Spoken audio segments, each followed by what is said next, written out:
같이 기도하시겠습니다. 한 영혼을 천하보다 귀하게 여기시는 사랑과 은혜가 풍성하신 아버지 하나님, 세상의 수많은 사람들 가운데 저희를 특별히 택하여 구원해 주시고 하나님 자녀 삼아 주셨고, 또한 하늘나라 백성으로 저희들을 인쳐 주시고 언제나 변함없이 저희들을 사랑하시고 인도하신 아버지 하나님의 지극하신 사랑을 감사를 드립니다.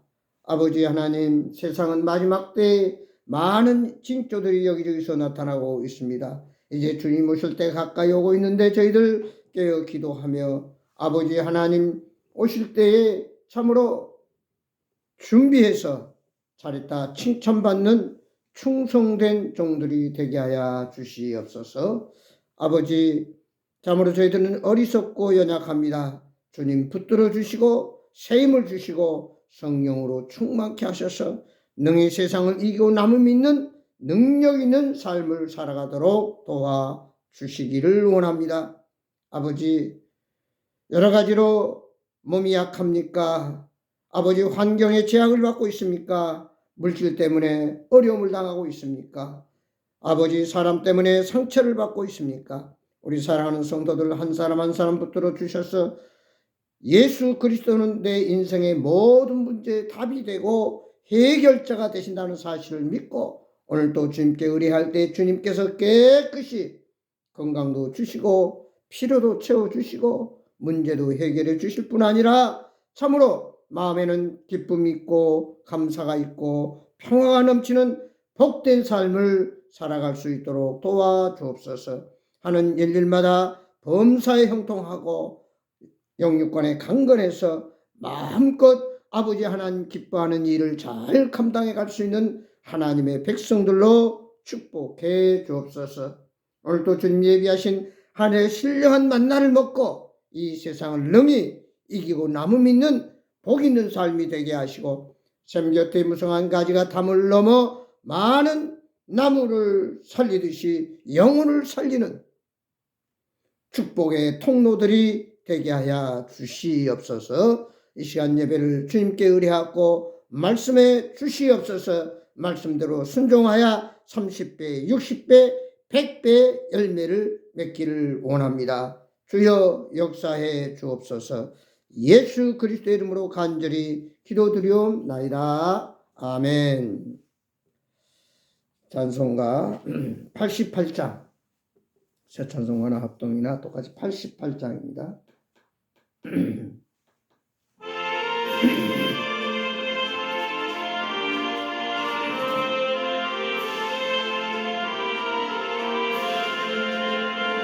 내 진정 사모하는 친구가 되시는 구주 예수님은 아름다워라. 담 밑에 백합화요 빛나는 새벽별 주님 영원할 길 아주 없도다. 내 맘이 아플 적에 근위로 되시며 나 외로울 때 좋은 친구라. 주는 저 산 밑에 백합 빛나는 새벽별 이 땅 위에 비길 것이 없도다. 내 맘의 모든 염려 이 세상 고락도 주님 항상 같이 하여 주시고 시험을 당할 때에 악마의 계교를 즉시 물리치사 나를 지키네. 온 세상 날 버려도 주 예수 안 버려 끝까지 나를 돌아보시니. 주는 저 산 밑에 백합 빛나는 새벽별 이 땅 위에 비길 것이 없도다. 내 맘을 다하여서 주님을 따르며 길이 나를 사랑하리니. 물불이 두렵지 않고 상검도 겁없네. 주는 높은 산성 내 방패시라. 내 영혼 먹이시는 그 은혜 누리고 나 집이 주 뵙기 원하네. 저는 저 산 밑에 백화 빛나는 새벽도 이 땅 위에 비길 것이 없도다. 아멘. 하나님 말씀 보겠습니다. 성경 말씀 신약 로마서 8장. 로마서 8장입니다.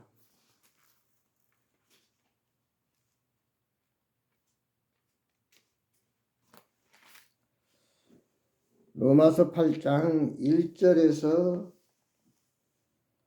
8절까지 같이 보겠습니다. 로마서 8장 신약 249페이지 로마서 8장 1절에서 8절 같이 봉독하겠습니다. 로마서 8장 1절. 그러므로 이제 그리스도 예수 안에 있는 자에게는 결코 정죄함이 없나니 이는 그리스도 예수 안에 있는 생명의 성령의 법이 죄와 사망의 법에서 너를 해방하였습니다. 율법이 육신으로 말미암아 연약하여 할 수 없는 그것을 하나님은 하시나니 그 죄로 말미암아 자기 아들을 죄 있는 육신의 모양으로 보내어 육신의 죄를 정하사 육신을 따르지 않고 그 영을 따라 행하는 우리에게 율법의 요구가 이루어지게 하려 하십니다. 육신을 따른 자는 육신의 일을, 영을 따른 자는 영의 일을 생각하는 육신의 생각은 사망이요 영의 생각은 생명과 평안이라. 육신의 생각은 하나님과 원수가 되나니 이는 하나님 법에 굴복하지 아니할 뿐 아니라 할 수도 없습니다. 육신에 있는 자들은 하나님을 기쁘시게 할 수 없느니라. 아멘.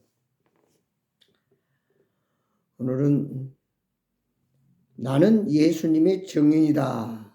나는 예수님의 증인이다 라고 하는 제목 가지고 하나님의 말씀으로 은혜 받기를 원합니다. 법원에서 판사가 어떤 사건을 놓고 판결할 때 원고나 피고의 말이 서로 다르고 서로가 잘못이 없다고 할 때에 목격자, 곧 증인을 찾아가지고 증인을 불러서 그 증인의 말을 듣고 가부간 참 누가 잘못했는가를 판단하고 선고를 하는 것을 볼 수가 있습니다. 이제 많은 사람들 가운데서 특별히 예수 그리스도의 십자가의 구속의 보혈로 죄에서 구원받은 하나님의 자녀들은 예수님의 증인입니다. 예수님의 증인으로서 예수님이 어떤 분인가? 예수님 만나기 전에 나의 모습과 그리고 예수님 만난 후에 변화된 나의 모습을, 나의 삶을 말할 수 있어야 됩니다. 즉 예수님이 내 안에 오심으로 인해서 내가 예수 믿고 죄에서 구원받은 자로서 예수님이 나에게 어떤 사람으로 역사하고 나에게 어떤 선한 영향력을 끼치고 있는가 하는 것을 우리는 많은 사람들 앞에서 말하고 삶으로 보여줘야 됩니다. 오늘 본문 말씀을 보면은 육신을 쫓는 자는 육신의 일을, 영을 쫓는 자는 영의 일을 생각하나니 육신의 생각은 사망이요 영의 생각은 생명과 평안이니라. 사도 바울이 로마서 7장 마지막 부분에 보면은 내 속에 두 가지 법이 서로 싸운다고 그랬어요.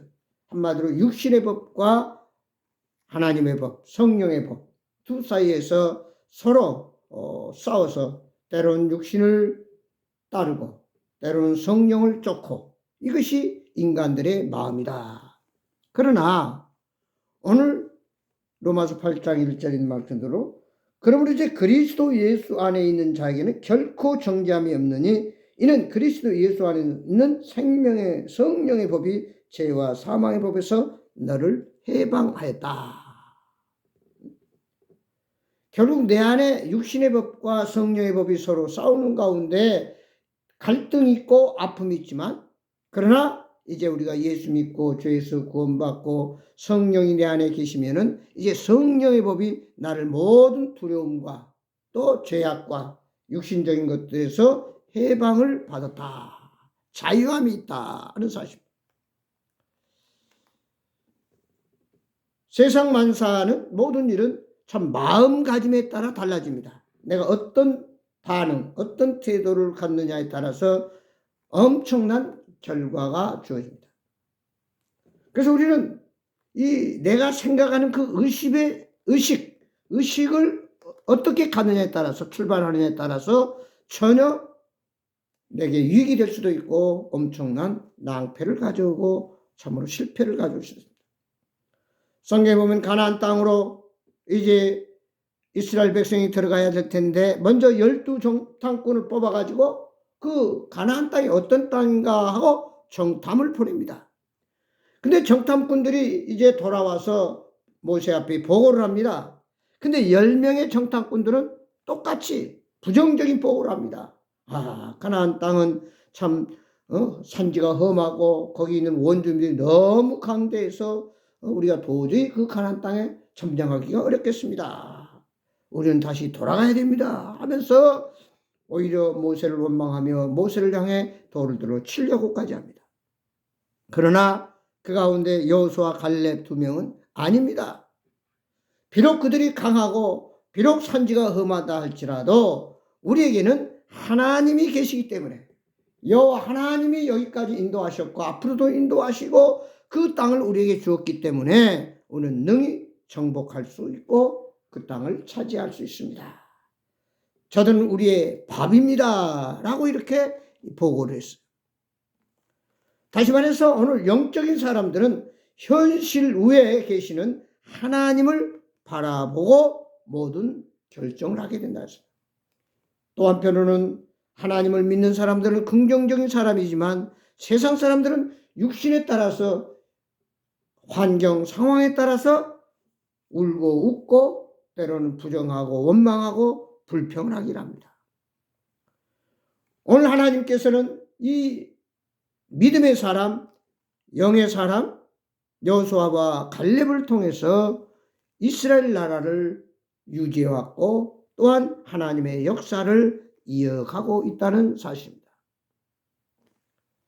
똑같은 상황에서도 어떤 사람은 기쁘게 웃고 어떤 사람은 불평, 불만, 원망합니다. 사람의 몸으로 참으로 신비합니다. 내가 어떤 생각, 어떤 태도, 어떤 반응을 보이냐에 따라서 참으로 우리에게 엄청난 변화를 줄 수도 있고 엄청난 낭패를 당할 수도 있습니다. 다시 말해 우리의 생각이나 마음의 결정은 어떤 돈으로 외형적인 외부적인 것 가지고 우리가 그것을 결정할 수도 없습니다. 그래서 우리 몸에 특별히 그 돈으로도 살 수 없는 치료제 4가지가 있는데 그것은 우리가 잘 아는 엔돌핀. 그 엔돌핀은 우리 몸속에서 생산되는 약으로 언제 나오느냐? 많이 웃으면 엔돌핀이 나온다고 그러죠. 그래서 이 엔돌핀이 많이 나오면은 진통 효과가 있고 또 면역력이 생기고 나가서 스트레스를 해소하는 데 큰 도움이 된다. 그런가 하면 또 우리가 편안하고 또 좋은 음악을 듣고 늘 감사하는 생각을 갖고 또한 좋은 소식을 들었을 때는 세로토닌이라고 하는 그런 호르몬이 나와서 우리가 긴장감을 없애주고 혈압을 안정시켜주고 또 우울증에 아주 탁월한 그런 효과를 세로토닌 호르몬제가 가져다 준다고 그러죠. 그런가 하면 우리가 서로 사랑하고 서로 이해하고 배려할 때 도파민이라고 하는 혈액 호르몬이 나가지고 혈액순환을 아주 잘 할 수 있도록 도와주고 또 우리가 멋있는 모습으로 예쁜 얼굴로 변화가 된다고 그러죠. 그런가 하면은 다이돌핀이라고 하는 호르몬이 나와가지고 또 우리를 기쁘게 또 우리가 참 즐겁게 평안하게 감사하며 살 수 있도록 우리를 건강하게 이게 특히 다이돌핀은 어떤 좋은 일로 인해서 감동을 받았을 때 축하를 받았을 때 또 아름다운 풍경에 압도됐을 때 그걸 보고 기뻐할 때 또 다이돌핀이 나온다고 그러죠. 여하튼 다시 말해 우리가 어떤 생각, 어떤 마음, 어떤 자세를 갖느냐에 따라서 우리 몸에 스스로 면역체가 생기고 스스로 건강해지고 스스로 안정되고 평화로운 감사가 넘치는 삶을 살 수 있는가 반면에 우리가 잘못 생각함으로 인해서 더 스트레스를 받고 불안하고 두려워할 수 있다는 사실입니다. 이제 이 두 가지, 다시 말해서 긍정적인 사람과 부정적인 사람의 차이는 뭐냐 하면은 하나님을 믿는 사람들은 항상 하나님 나라가 우리에게 보장되어 있기 때문에, 또한 내가 힘으로 나의 어떤 의지로 할 수 없을 불가능한 일에 한계에 부딪혔을 때 하나님이 나를 도와준다고 하는 그런 믿음이 있기 때문에 성령의 능력을 받게 되면은 우리는 항상 이 세상에서 어떤 어려운 역경, 고난, 환경 가운데서도 감사할 수 있고 기뻐할 수 있고 사랑할 수 있고 주님의 은혜 가운데 거할 수 있다는 사실입니다. 그래서 우리는 무엇보다도 하나님을 믿는 그리스도인은 권능을 받아야 된다고 했어요. 권능. 성령의 권능, 성령의 능력, 성령의 권세. 그래서 마귀를 이기고 죄악을 이기고 세상 육신적인 생각들을 이기고 나아갈 수 있다는 사실입니다. 우리가 세상에 많은 교육을 받고 지식을 쌓았습니다. 그러나 그 지식은 대부분 과거적인 얘기입니다. 지나간 얘기를 많이 아는 것이 지식이라고 하면은 지혜란 미래지향적인 것으로 분별, 안목, 통찰력으로 앞을 내다보는 것이 바로 지혜로운 사람입니다. 그래서 우리 특별히 그리스도인에게는 무엇보다도 지혜가 필요합니다.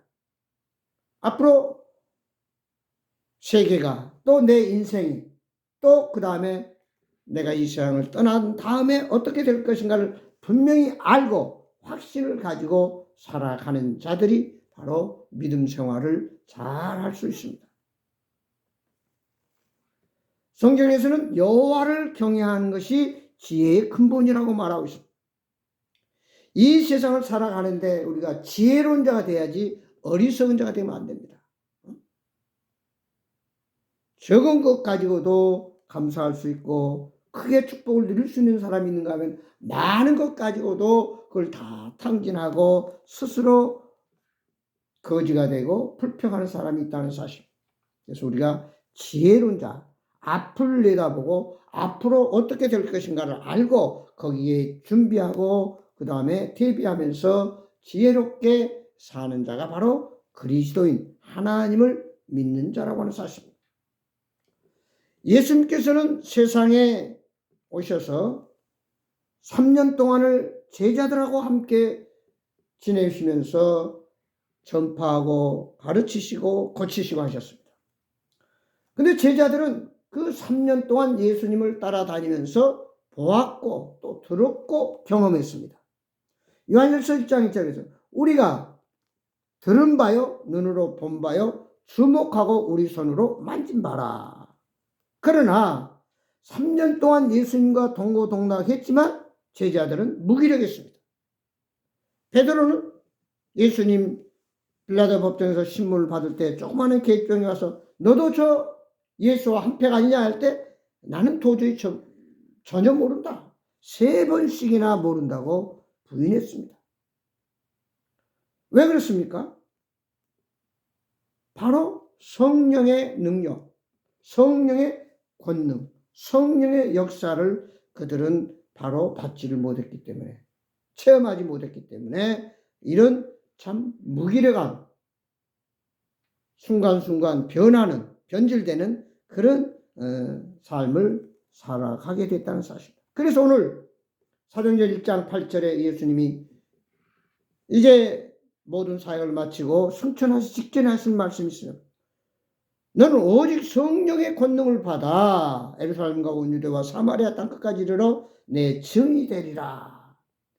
네가 이제 땅끝까지 나의 제자로서 복음을 전해야 되는데, 복음의 증인이 돼야 되는데, 그러기 위해서는 지금 이 상태로는 안 된다. 성령의 권능을 받아야만 너희들이 땅끝까지 복음의 증인이 될 수 있다. 이렇게 얘기했습니다. 다시 말해서 아무리 예수님을 증거하고 전도하고 말씀 따라 순종하고 믿음으로 살기를 원하지만 성령의 권능을 받지 못하면 언제든지 넘어지게 되고 육신의 치우치기 마련이다. 그러므로 이제 우리가 하나님 맡겨진 사명, 또 우리가 이 세상에서 믿음으로 승리하기 위해서는 무엇보다도 성령의 권능을 받아야 된다.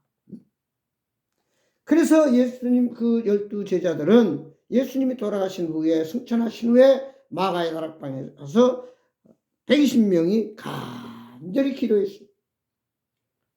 그때 성령의 역사가 불같이 임해가지고 베드로는 완전히 변화되고 성령 충만해서 한번 나가서 복음을 전할 때 3,000명, 5,000명이 회개하고 구원받는 그런 기적들이 일어났습니다. 성령의 권능을 받기 이전과 받은 후는 엄청난 변화와 다른 결과가 나타났다는 사실입니다. 성령의 권능을 받기 전에는 그들은 조그마한 어떤 파도가 치고 예수님이 안 계시면 금방 불안해하고 정말 안절부절했던 그런 자들이었지만, 그러나 그들이 예수님이 떠나가신 다음에 성령의 권능을 받았을 때는 참으로 땅끝까지 목숨 바쳐 복음을 전할 수 있었습니다. 그래서 사도 베드로는 마지막 예수님이 나를 위해 십자가에 졌는데 나는 똑같이 일 수 없다 해서 거꾸로 십자가를 지고 순교를 당하고, 야고보 같은 경우는 칼로 배임을 당하고 말할 수 없는 그런 참 뜨거운 불 속에 들어가서 고통당하고 순교를 당하는 이런 증인들로 그의 사역들을 마친 것을 볼 수 있습니다. 예수님의 증인이 되는 것은 성령의 역사하심으로 성령의 은사를 힘입어야 됩니다. 다시 말해 성령의 권능을 받으면 하나님께서 영적인 은사를 줍니다. 그 은사에 따라서, 그 달란트, 그 자질에 따라서 우리가 거기에 순종하고 믿음으로 나아갈 때 하나님이 하게 하신다는 거예요. 내 의지, 내 어떤 능력으로 하는 것이 아니라 하나님의 능력의 손에 붙잡혀서 하나님이 하게 하심으로 우리는 모든 갈등을 해결하고 또 문제를 해결하고 또 나아가서 놀라운 기적적인 역사를 이루어갈 수 있다는 사실입니다. 사도 바울은 성령의 역사로 자기 자신의 해결할 수 없는 육신적인 문제들을 극복하고 새로운 능력을 얻어서 그는 일평생 오직 예수님의 증인으로서 복음을 전하다가 그가 생을 마쳤습니다. 죽음을 무서워하지 않았습니다. 어떤 고문이나 어떤 핍박도 무서워하지 않았습니다. 그것은 뭐냐? 성령의 역사, 성령의 능력, 성령 충만한 은혜가 함께함으로 인해서 그는 지난날의 모든 세상적인 어떤 지식과 어떤 학벌과 어떤 세상의 그런 권력은 다 배설물로 여기고 오직 성령의 안에서 성령의 권능을 통해서만 모든 이 문제를 해결할 수 있었고 또 그렇게 사명을 감당할 수 있었습니다. 성령의 법이 우리를 율법에서 협소한 민족주의, 어떤 정통적인 풍습이나 관습으로부터 벗어날 수 있는 참 새로운 그리스도인으로서 용기 100배에서 다윗처럼 그 무시무시한 많은 군인들과 백성들이 무서워서 숨어 있을 때 예수의 이름으로 믿음으로 용기 100배에서 나아가서 블레셋 골리앗 장군을 무너뜨리고 이스라엘이 승리하는 그런 역사를 가져오듯이 이 성령의 권능이라고 하는 것은 참으로 하나님의 엄청난 기적적인 능력과 또 승리를 가져다 준다고 하는 사실입니다. 그래서 성경에서 보면 성령의 권능이란 말은 원어 헬라어를 보면은 디나미스라고 해요. 디나미스. 이것은 무엇을 수행할 수 있는 능력입니다. 능력. 그러니까 성령의 권능을 받았다는 말은 모든 일을 감당할 수 있는 능력이라 이 말이에요. 내가 불가능하고 할 수 없는 일도 성령의 능력으로는 가능해지고 기적적인 역사를 이루어 갈 수 있다는 사실입니다. 그래서 에베소서 5장 15, 18절에 보면 너희들은 세월